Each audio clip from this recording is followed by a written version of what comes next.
Just be yourself, people say. You can find this advice everywhere as it pretty much applies to every part of life, whether it may be your relationships or your purpose. It is a piece of advice handed down to you almost everywhere you go. But I am here to ask, what does it really mean to be yourself? In my opinion, being yourself is not some kind of like black and white situation wherein there are things that you do that does or doesn't make you yourself. I think that there is a gray area when it comes to being yourself, and it is not something I have heard much of when it comes to being in this self-improvement space. That's why I am here to express my opinions on what it really means to be yourself.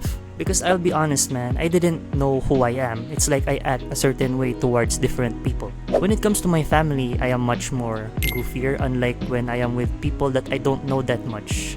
I am much more poised, and I tend to be a little bit more mysterious when it comes to people I don't trust. When it comes to people I am comfortable with, like my friends, I am much more talkative and much more enthusiastic. So that begs the question, in general, which one am I? Am I this mysterious, poised person, or am I this talkative and enthusiastic person? It is like certain people unlock certain personality traits of mine that others are not aware of. Does this mean that I am being disingenuous? Does this mean that I am not being myself? This is something that I have observed when it comes to myself, and it had me questioning my identity when it comes to who I am and who I wanted to be, until I eventually arrived to an answer that I'll be sharing with you guys. I believe that what it means to really be yourself is to act on what you believe is right at a given moment. Let me explain by using myself as an example. When it comes to people I don't know that much, I act more poised and much more mysterious because I don't want to come off too strong. And on the other side of that, when it comes to my friends and family, I act much more enthusiastically and I am much more talkative because I think that it helps me connect even better with these people. So what do both of these have in common? They are what I believe is right. Even though they are two different versions of me, they are still a reflection of my character as well as the things that I value. To complicate this subject even further, I don't think that being yourself is always the right thing to do. Us humans have shortcomings, we have flaws, and we make mistakes, and we even have things that we honestly don't like about ourselves. And people say being yourself means to embrace what makes you unique. I don't think that it is something that will always benefit you.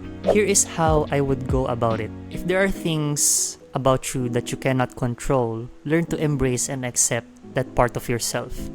But when it comes to things that you can control, ask yourself if this certain trait of yours is something that benefits you. Let's say, for example, you have a really short temper. Sure, that makes you unique, but does it benefit you when it comes to relationships? Does it help you connect even better with other people? If it doesn't benefit you at all, it is something about yourself that you need to change. And if you decide to change it, it means two things. First, you're not being yourself anymore. Second, because you are changing who you are. And it is up to you how you would like to view this whole thing. I mean, for me, I think that humans are constantly changing. It doesn't mean that they are not being themselves anymore. I just think that it means that they are growing or changing for the worse. It just depends on the person. Like I mentioned earlier, we humans are not perfect. We make mistakes and we all have flaws. If you are to embrace that part of yourself, would you really grow, or is it better for you to grow from those mistakes and to fix some of those flaws that you can control? Emphasis on the word control here, because obsessing over things that you cannot control will destroy you. Period. Instead of saying, oh, it's just who I am, why not do something about it instead? If it is well within your control and it affects your life in a negative way, do something about it. So what does it ultimately mean if you want to be yourself? Firstly, make your values as well as your principles clear to yourself, because this is what makes you who you are. It's not just how you act towards certain people. Act on what you believe is right, and if you think that it is not, then change it. It doesn't make you disingenuous, it just means that you are growing as an individual. Learn to embrace those parts of yourself that you cannot change, like your height, your genetics, and etc. But to those things that you can control and the things that you don't like about yourself, definitely change them.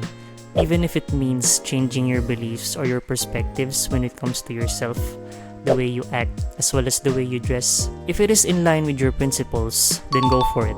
At the end, you just become a better version of yourself if you do decide to change for the better. So those are the nuances or the gray areas when it comes to being yourself. So I hope this video helps you figure out who you want to be and how to become yourself. And if it did help, make sure to subscribe and help me with my goal of 1,000 subscribers by the end of the year. Any support going towards that, together with your likes and your comments as well as your views, is something that I will always appreciate. If you would like to see more, definitely subscribe. I hope that this advice helps. Thank you guys for watching and see you guys next week. You got this, guys. Mwah.